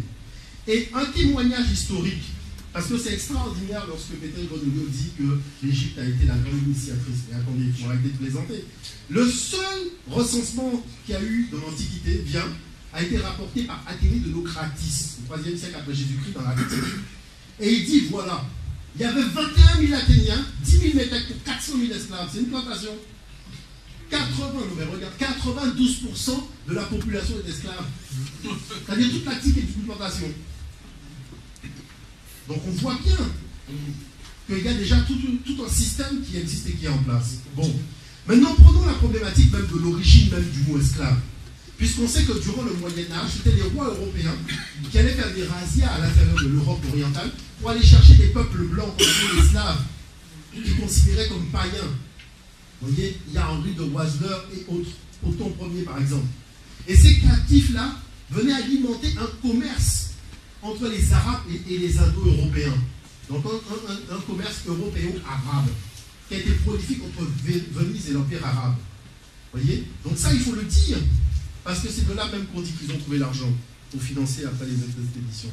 Donc le quai des esclaves à Venise, vous voyez, et le vestige de ces vestiges-là, de cette période-là. Et c'est à ce moment-là, comme a dit Jean-Charles, que le mot slavus, qui désignait les Slaves, a donné sclavus, d'où le mot esclave, qui représente en fait des biens meubles européens. Voilà, je dirais, il n'y a pas... Et le Sénat de Venise, vous voyez, en grand argentier du fabrique, œuvrait pour limiter le nombre de captifs par bateau. Donc on avait l'habitude même de déporter les gens par bateau. Alors là, le contentieux commence déjà à devenir un peu, quand on commence à faire le cahier des charges, il est un peu élevé. On a les razzias, on a les salles de vente, on a les ports, on a les bateaux, on a aussi le Sénat de Venise, donc, qui gère donc, le marché. Donc vous voyez, on a, et même au niveau de la Rome antique, on retrouve donc, vous voyez, slave market. Donc vestige et témoignage de la Rome antique. Donc ce que nous disons, quelle est la nature même du propos? La nature du propos est simple. Nous, on n'est pas là pour vouloir la guerre dans le monde, on veut la paix. Mais c'est pas nous carençant dans le sens contraire de nos poils qu'on va avoir la paix. Non mais il faut le dire franchement. Bon. Voilà pourquoi, dans toute l'historiographie européenne ancienne, on retrouve des vestiges où vous avez des esclaves qui sont blancs. Et vous retrouvez donc toute une série de vestiges où les Européens et les Arabes s'entendent entre eux pour vendre des esclaves blancs, notamment des femmes, ceux qui donnent les cours de mille et une nuits et tout patati et patata. Vous voyez? Voilà. Donc on apprend même que même en France et en Espagne, il y avait des routes où les slaves étaient acheminés juste à Marseille pour prendre les bateaux pour être déportés. Mais ça on ne dit pas. Il nous va dire, on va sortir les documents, puisque manifestement, comme on veut qu'on dégaine, on va dégainer les documents. Bon. Donc, toute une série de littérature et tout un courant artistique au niveau de la peinture va témoigner de ça, où des femmes européennes vont se retrouver de captives donc chez les Arabes. Et qui est-ce qui les vendait? C'était des Européens, même sous prétexte qu'elles étaient païennes. Vous voyez? Donc ça, c'est des choses qu'on cache. Vous voyez, même le fils, il regarde son papa faire là. Parce qu'après, c'est lui qui va faire. Il est bien l'apprentissage, c'est mieux. Là, il fait son CPE là.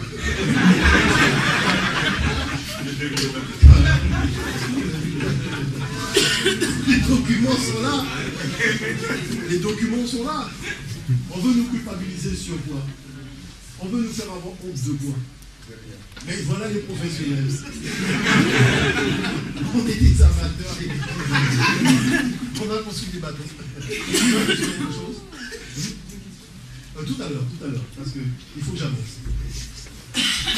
Donc, ce qu'il faut voir dans cette chose-là, c'est que maintenant, il faut analyser le berceau africain. Et nous, on dit une chose. On attend les gens sur le terrain du berceau africain. On est prêts. On défie même la planète entière, même la stratosphère, même les Martiens. On paye le billet de navette soucoupe spatiale. 600 qui peuvent venir raconter des éléments. Parce que nous, on sait une chose. De l'aveu même des historiens français qui ont étudié l'histoire depuis l'Antiquité, ils vous disent sédentarisme et matriarcat, qui caractérisent même la société couchite, c'est-à-dire les nègres. Donc c'est ça qu'il faut comprendre. Donc c'est quoi? Une civilisation de sédentaires bâtisseurs de monuments. Vous voyez? C'est comme ça que le truc était compris. Ils s'installaient, comme a dit Jean-Charles, dans des vallées où il y avait des cours d'eau.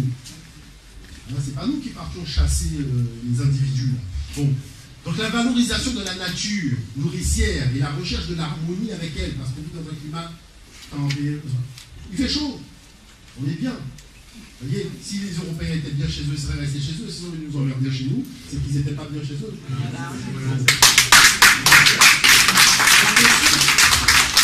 Une vision de la femme comme égale et complémentaire à l'homme, puisque la femme même était reine, accédait à tous les postes de pouvoir, donc en Afrique. Et ça a continué. Bon. Et une organisation gouvernementale centrée sur des principes de justice et de sagesse divine, caractérisée notamment par la Ma'at. Vous voyez? Donc, la problématique, c'est que tout ça nous a rendu un peu trop peace and cool. Vous voyez? C'est ça, on est un peu peace and love, on est gentil avec tout le monde. C'est ça le problème. C'est-à-dire qu'on a vécu dans un régime où il y a un moment, il fallait mettre un coup de pression et on l'a pas eu. Alors naturellement, les gars nous bousculent aujourd'hui. Vous voyez? Et tout le monde flippe. On vous dit, ah machin, parce que comme par hasard, plus personne ne sait rien. Non, il faut arrêter de flipper. Bon. Il faut bousculer les gens, il faut les bousculer. Donc, comme a dit Jean-Charles, en Égypte ancienne, il y avait le Bak, qui veut dire le serviteur, mais c'est un homme libre et marié. Il y a une certaine heure, il arrête même de bosser. Il va bosser pour lui. Vous voyez, donc le problème est réglé. Bon, ensuite, il y a le Hem, le féminin. Le Hem, ça veut dire l'épouse. Là, ils sont mal. Le terme qui disent que, non mais c'est un truc extraordinaire. Le thème qui veulent faire croire que c'est le thème qui veut dire l'esclave était appliqué à Pharaon lui-même, Hemet, qui veut dire sa majesté. Et quand Hem, vous le mettez au féminin, Hemet, ça donne l'épouse.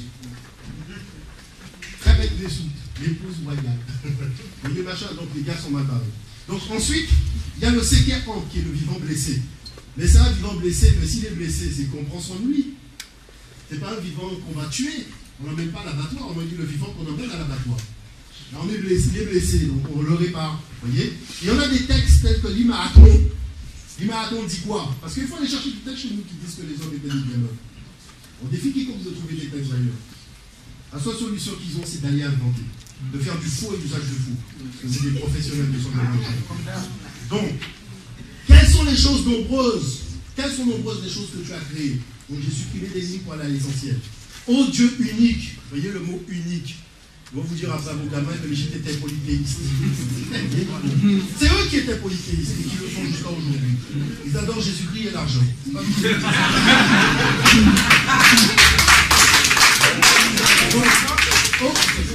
Ô Dieu unique qui n'a point autre au-dessus de lui, tous hommes, troupeaux et bêtes sauvages, tu as mis chaque homme à sa place et a pourvu à son nécessaire. Chacun a sa nourriture et son temps de vie est compté. Les langues sont séparées dans leur expression, leur caractère, comme leurs peaux sont distincts. Seigneur de l'univers, tu as organisé l'univers. Voyez? Seigneur de l'univers entier, tu as organisé l'univers. Voilà les textes qu'on avait nous. Voyez? Bon. Donc, le problème, c'est qu'il y a un gars qui s'appelle Jean Bailey, spécialiste qui a écrit un bouquin qui s'appelle Les termes, je vais vous dire très exactement, les noms de l'esclave en égyptien. Parce que là, pété Cornelio, tu le prends, tu fais clac, clac, clac, clac, clac, clac, clac, clac. Parce que qu'est-ce qu'il dit ce type?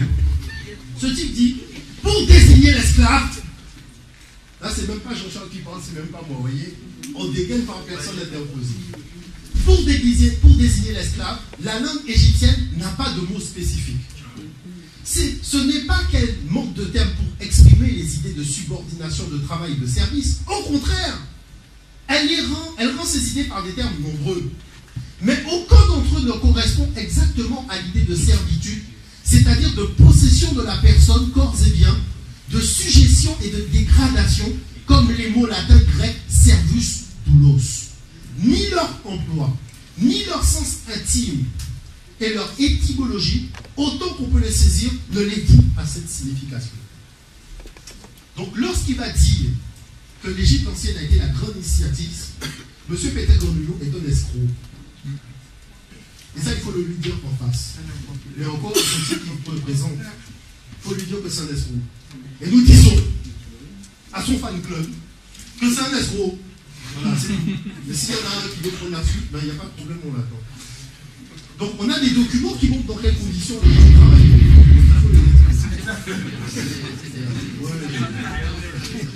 Bon. Quelle fut l'attitude exacte des Européens en arrivant en Afrique? Quel a été leur comportement? Alors je vais vous dire une chose. Serge Daché, qui est professeur d'histoire de l'Afrique à l'université Charles de Gaulle de l'île 3, l'île 2, qualifie les exactions européennes interafricaines aux premières années du contact Europe-Afrique d'actions terroristes. Ce qui est extraordinaire. C'est-à-dire, moi, je ne peux pas trouver de mots plus fort. Je suis désolé, moi, je lui dis, c'est bon. Il dit, voilà, l'attrait du profit conduit à l'action terroriste. Alors, si ce type, qui est professeur d'histoire, a la documentation devant les yeux, et dit le comportement de mes pères en Afrique équivaut à ce que fait le TA ou je ne sais pas quel autre machin, ou à Al-Qaïda, hein, puisque c'est eux aussi qui ont la paternité du truc. Ah ben, le problème est réglé. Voilà, moi j'ai même plus à discuter. Bon, je fais vite. Bon, lorsqu'on voit la bulle papale du 8 janvier 1454, le pape il dit quoi dans la bulle? Il dit attaquer, conquérir, vaincre, réduire et soumettre tous les sarrasins et tous les nègres païens et autres ennemis du Christ, où qu'ils soient avec leur royaume et compagnie, en servitude perpétuelle. Donc on a la note d'intention. Donc le problème, encore une fois, est réglé. Il n'y a pas de commerce. Bon, je continue puisqu'on n'a pas beaucoup de temps. Où sont les royaumes africains d'Olivier Péter Cornelio qui seraient négligés? J'ai pratiquement terminé. Jean-Michel Deveau, qui est professeur d'histoire moderne à l'université de Nice. Il est auteur d'un ouvrage qui s'appelle L'or des esclaves. Qu'est-ce qu'il dit? Il dit, lorsqu'un témoin oculaire est arrivé sur la côte de l'or au Ghana, ce type a dit et a écrit, confirmé par Villot de Belfond en 1769, pour les esclaves sur cette côte, ils n'en ont pas beaucoup. voyez, ne leur étant pas permis, à moins qu'ils ne soient d'autres, de faire ce commerce, ce qui fait qu'ils n'en ont que pour leur service des champs ou du ménage. Donc ça, on peut considérer que là, on a déjà donné à Pétré Grenouillot un crochet du droit. Ensuite, un autre témoignage qui vient d'Harry Morton Stanley à propos d'un arabe qui s'appelle Ahmed Ibrahim, qui dit quoi? Il dit les Wana Rwanda, en parlant du Burundi et du Rwanda, sont un grand peuple, mais des hommes cupides, malfaisants, fous et traites. Ils n'ont jamais permis à un arabe de trafiquer dans leur pays, ce qui prouve que ce sont de mauvaises gens. C'est-à-dire, voilà des arabes qui veulent que les nègres vendent des nègres, soi-disant, et ils nous appellent des gens cupides et des mauvaises gens, parce qu'on ne vend rien. Là, on ne va même pas de l'eau fraîche. Donc, on peut considérer à ce stade-là, c'est un crochet de gauche. Ensuite, parce qu'il faut le mettre KO quand même, enterrant encore plus profondément la tête grenouillaise dans l'eau polluée de sa pourberie, en révélant ceci. Les empires africains avaient des constitutions, ce qu'on appelle des chartes. Et là, on va dégainer les chartes maintenant. Parce que les gars veulent jouer à l'imbécile. Donc, on va dégainer juste une aujourd'hui, histoire de s'amuser un peu. C'est la charte du Mandé. Je termine. La charte du Mandé se termine, je prends la dernière phrase. L'essence de l'esclavage est éteinte à ce jour, d'une frontière à l'autre du Mandé. Et quand on sait que De La Fosse a dit que c'est l'empire le plus grand de l'univers, si déjà cet empire-là dit franchement nous on n'est pas dedans, les gars ils sont mal. Donc à partir de là, on peut considérer deux dernières choses. Pétré Grenouillot s'appuie sur les thèses de Patrick Manning qui a lui-même déjà renié ses thèses et vous pouvez aller voir sur son site internet. Mais quant à Martin Klein qui dit qu'en 1900 il a vu 7 millions d'esclaves en Afrique, il faut lui rappeler que compte tenu de la conférence de Berlin en 1885, les 7 millions d'esclaves qu'il a eu, ce sont les travailleurs forcés de la colonisation française. Et qu'on le remercie même de nous dire qu'il y avait 7 millions d'ouvriers forcés qui ont donné leur vie à la colonisation. Voilà.